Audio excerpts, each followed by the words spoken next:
le prophète Ézéchiel, chapitre 22, 30 à 31. Le Seigneur dit ceci: je cherche parmi eux un homme qui élève un mur, qui se tienne à la brèche devant moi en faveur du pays, afin que je ne le détruise pas. Mais je n'en trouve point. Je répandrai sur eux ma fureur. Je les consumerai par le feu de ma colère. Je ferai retomber leurs œuvres sur leur tête, dit le Seigneur l'Éternel. Ce soir, le Seigneur, il nous interpelle parce que Dieu dit qu'il cherche un homme. Mais quand il parle ici d'un homme, il est aussi question de la femme. Il dit qu'il cherche une personne qui va se tenir devant lui, qui va lever un mur, la prière en faveur du pays, parce que pour ne pas qu'il le détruise. Donc il cherche parmi son peuple. Dieu ne cherche pas parmi les hommes de ce monde. Ça, quand on parle des hommes de ce monde, ça dit ceux qui ne le connaissent pas. Mais son regard se tourne vers nous, son peuple, son église. Et il les cherche. Dieu est en quête d'intercesseurs. Il cherche. Et qui va-t-il trouver? Qui va se laisser trouver? Parce que les regards de l'Éternel vont dans les lieux les plus secrets et il sait ce que font nos nations. Dieu voit toutes les atrocités de nos nations. Il voit comment les nations incitent sa colère.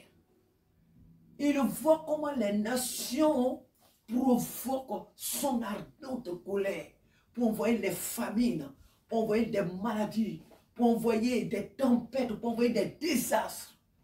Dieu sait ce que font, que ce soit nos dirigeants, que ce soit les hommes entre nous, la population, la cruauté, la méchanceté, ce qui se passe dans les familles.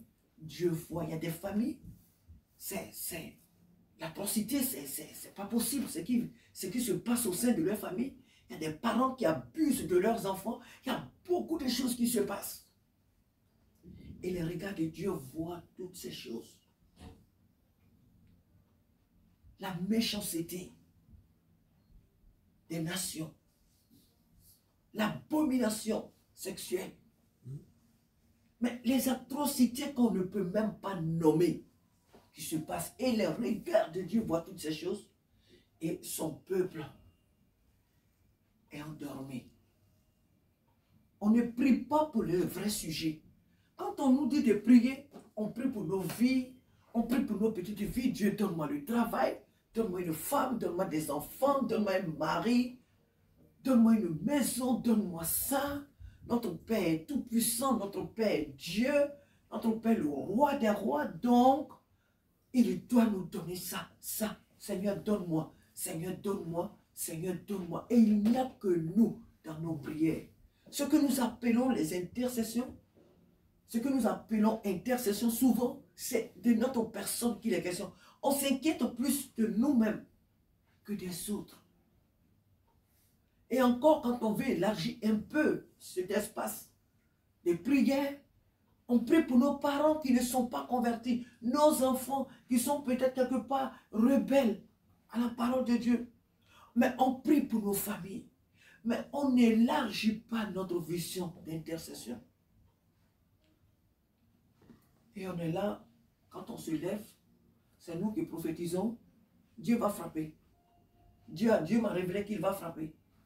Dieu m'a révélé qu'il va frapper cette nation. Dieu m'a révélé qu'il va faire telle ou va faire telle chose. Mais pour ne pas que Dieu frappe, il nous appelle à l'intercession. Parce que le désir de Dieu n'est pas de frapper. Il faut que nous, on comprenne que Dieu, son désir n'est pas de frapper les hommes. Son désir n'est pas de détruire les nations. Dieu ne détruit pas ce que ses mains ont construit, ce que ses mains ont bâti. Dieu ne maudit pas l'être que lui, il a créé à son image. Dieu ne détruit pas. C'est vrai qu'il a prévu de détruire la terre, mais C'est à cause de l'être ignoble, l'être abominable qui est venu pervertir sa création. C'est d'abord lui que Dieu veut. Il vient combattre. Mais pas l'être humain. Dieu est le Père de... Il n'y a pas un peuple sur cette terre que Dieu aime plus que l'autre. Dieu est le Père de toutes les familles de la terre. Dieu nous aime, chrétiens ou non chrétiens, Dieu nous aime. Dis-leur, occulte, je ne sais quoi, Dieu nous aime tous.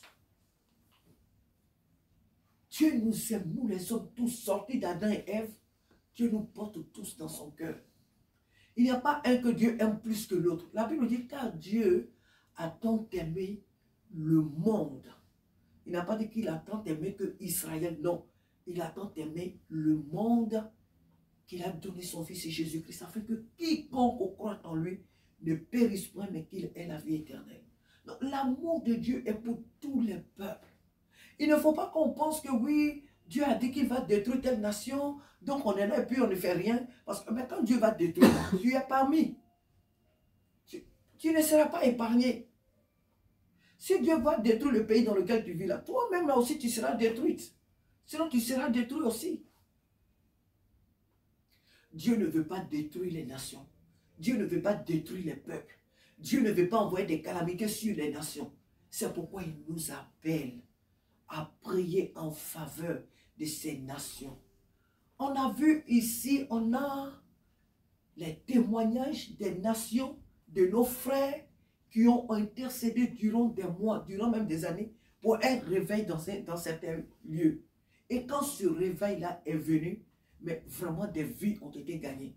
On connaît le témoignage d'Assouza, on connaît le témoignage du réveil d'Assouza, l'Amérique, on connaît on a le témoignage du réveil de l'Angleterre, avec John Wesley et autres. On connaît, on sait comment ça s'est passé. On connaît le témoignage de beaucoup des lieux dans l'île Malaga et ce qui s'est passé, comment le Seigneur, vraiment, on connaît le réveil en Côte d'Ivoire avec le révérend Kakou Sévérin et bien d'autres lieux encore en Afrique. Le réveil spirituel, quand ça vient, Dieu réveille vraiment la conscience. Le mal recule. La criminalité, la haine, le mépris, la sexualité, les abominations sexuelles, ces choses-là reculent parce que la présence de Dieu vient sur la nation et Dieu amène les cœurs à la repentance. Donc le réveil, ce n'est pas seulement prier pour que l'église se réveille. Le réveil, ce n'est pas que pour l'église. Quand le Saint-Esprit vient dans une nation, il touche même les marabouts, il touche même les occultes, il touche les hommes les plus mauvais, les prostituées. Le Saint-Esprit les visite et les prostituées aussi se convertissent. Dieu touche par, il touche des âmes. Là où même vous n'êtes jamais allé même évangéliser, le Saint-Esprit lui-même il rentre là-bas. Et il envoie les âmes à lui. Le Seigneur cherche un homme pour prier en faveur de nos nations. Nous vivons en France, nous sommes des Africains, et puis Dieu a permis que nous venions ici. C'est à nous que Dieu a donné la responsabilité de prier pour la France. Nous n'avons pas regardé à la vie des êtres humains tant que tel pour dire, ah oui, quand on cherche travail, on est là-bas, ce pays est comme ça, ah, il y a le racisme, ah, ça ne nous regarde pas. Si Dieu veut que tu aies un travail, tu vas l'avoir. Si Dieu veut que tu aies une... Même si en France, on dit tout est catastrophique en France, que Dieu veut que ta vie soit une vie de beurre, une vie de luxe, d'opulence, ta vie va l'être. Il a fait avec Daniel, Shadrach et Abednego. Il a fait plus tard avec Joseph. Il a traversé des moments difficiles, mais Joseph, on connaît sa vie. Dieu l'a fait, il continue de le faire encore aujourd'hui. Rien ne peut empêcher Dieu de nous mettre dans de bonnes situations en quelques lieux que nous nous trouvons. Peu importe les circonstances de ces lieux-là. Dieu est capable de nous mettre dans de bonnes situations. Mais il nous demande de faire notre part afin que, si tel est son plan de frapper et qu'il frappera, et quand il frappera, il mettra la différence entre toi, entre ceux, nous qui l'adorons, et ceux qui ne veulent pas l'adorer, et ceux qui ne l'adorent pas. Nous devons faire notre part.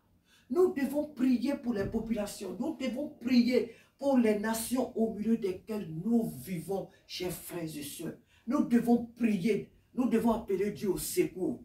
Nous devons prier pour dire au Seigneur, donne-nous ton cœur. Donne-nous ton cœur. Parce que le cœur de Dieu aime tout le monde. Voilà pourquoi les gens qui font tant de mal sur la terre, on ne les voit pas mourir comme ça, rapidement. Nous les hommes, on aimerait que quelqu'un qu'on voit qui fait tant de mal, on aimerait que cette personne-là meure, quitte la terre. Mais ce n'est pas la volonté de Dieu. Dieu veut que cette personne qui fait tant de mal se répande, qu'elle soit sauvée. Parce que l'enfer n'a pas été créé pour les hommes. L'enfer est la demeure de Satan et ses démons. Ce n'est pas chaque fois qu'un être humain va en enfer, le cœur de Dieu est déchiré. Le cœur de Dieu est meurtri. Jésus pleure, là où on parle là, Jésus continue de pleurer. Jésus pleure encore pour les milliers d'âmes qui descendent en enfer, qui descendent chaque jour dans le séjour des morts en enfer. Le cœur de Jésus saigne et il nous appelle, cette église de mots, Dieu nous appelle ce soir, sinon cette nuit. Il dit, mes enfants, levez-vous et priez. Vous savez, quand on prie, quand on intercède beaucoup pour les autres, les choses que tu n'as même pas demandé à Dieu, Dieu te les donne. Parce que Dieu connaît plus nos besoins que nous-mêmes. Quand tu prends ton temps à intercéder plus pour les autres, à prier plus pour les autres, Dieu même s'occupe de toi. Quand tu t'oublies un instant pour porter les autres devant Dieu, Dieu lui-même se charge de tes besoins personnels. Mais on est souvent là à faire des prières égoïstes, à penser qu'à nos familles, à penser qu'à nous. Oublions-nous un peu et prions pour cette nation-là qui meurt. C'est vrai que lorsqu'on intercède sur le champ, tu ne vois pas ce qui se passe. Toi, tu ne vois pas, tu te dis, mais ça fait depuis un moment que j'intercède pour la France, j'intercède pour l'Afrique, j'intercède pour telle personne, ou je prie pour ce peuple, pour cette ville. Bon, apparemment, on ne voit rien. Tu ne sais pas ce que Dieu fait dans le secret. Tu ne sais pas ce que tes prières font. Peut-être que demain là, quelqu'un, une famille, le diable allait faire qu'une famille tout entière soit exterminée. Ou bien un homme ou une femme se lève, ou un enfant se lève, extermine, tue quelqu'un dans la ville, ou bien faire face des choses. Mais à cause de toi, ton intercession, Dieu va empêcher ces choses. Dieu va empêcher ces choses. Peut-être qu'il y a quelqu'un qui est en train d'être opéré quelque part, la personne allait mourir sur la table de l'opération. Mais à cause de toi, tes prières, Dieu va sauver ces vies-là. Dieu fait beaucoup de choses par nos prières. Il n'est pas forcément obligé, il n'est pas obligé de nous révéler ce que, mais Dieu fait des choses merveilleuses quand nous intercédons. Surtout quand nous prions en langue. Parce qu'en priant en langue, nous prions selon le cœur de Dieu. C'est l'Esprit de Dieu qui intercède au travers de nous. Et parce que lui, il voit dans le secret.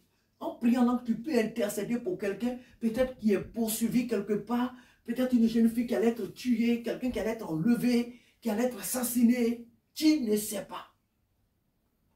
Et Dieu intervient. Toi, tu ne le sais pas. Donc, nos prières, Dieu est à l'œuvre chaque jour. Nos prières ne sont pas comme ça faites au hasard, jetées dans l'air, sans rien, sans aucune efficacité. Non. Lorsque nous intercédons pour les autres, le Seigneur est en action. Alors ce soir, dans le livre d'Ézéchiel, chapitre 22, verset 30 à 31, Dieu dit qu'il cherche un homme qui lève le mur de la prière. Mais pour finir, ce n'est pas aussi cette prière-là qu'on fait et puis on ne sort plus de la maison, comme le Seigneur dit qu'il cherche. Ce n'est pas impossible, ce n'est pas inévitable. Ce n'est pas que ce n'est pas faisable. Oui, tu peux prendre des temps et puis rester chez toi quand tu as la possibilité pour prier et jeûner pour la nation, jeûner pour la ville. Ce n'est pas mauvais. Si tu peux le faire ainsi. Mais ce dont Dieu parle ici, c'est la constance dans la prière. C'est la constance. Est-ce 10 minutes? Est-ce 20 minutes? Mais il faut que tu continues chaque fois que tu ouvres la bouche devant Dieu, que tu continues d'intercéder. Il y a aussi cette phase-là. Il n'y a pas que ça. La première que j'ai dite, elle est fort probable. Ça doit être certainement cette manière-là que Dieu attend. Des prières vraiment sacrificielles, des prières vraiment des larmes, des prières vraiment où tu te recroquilles dans ta chambre, où tu cries vraiment à Dieu. Je pense que Dieu parle de ça aussi. Mais il n'y a pas que ça. Le fait que constamment dans tes prières, tu appelles Dieu au secours pour la nation au milieu de laquelle il t'a envoyé en captivité, c'est ça, se tenir devant Dieu. Et lever le mur aussi de la prière, c'est ça. Se souvenir constamment de la France où nous vivons aujourd'hui. Se souvenir constamment des États-Unis, d'Amérique, de l'Afrique, les îles, etc. et etc. L'Asie, qui est encore apparemment sous l'emprise même du dragon. Ils ont des fêtes spéciales en faveur des dragons. Toutes ces choses-là, nos frères qui sont là-bas prient. Hein. Mais Dieu a besoin aussi de nous, de nos prières, pour que eux et nous, nos prières ensemble, puissent vraiment faire bouger les choses en Asie. L'Antéchrist est déjà sur la terre. Il n'attend que l'enlèvement de l'Église pour entrer en fonction. L'Antéchrist est déjà là. Nous le voyons même peut-être sur les réseaux sociaux, sur les télévisions, les écrans, mais nous ne savons pas que c'est lui.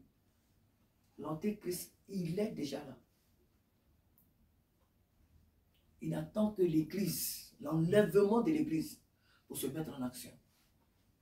De toute façon, d'une manière ou d'une autre, nous voyons les actes que le monde pose sous ces directives.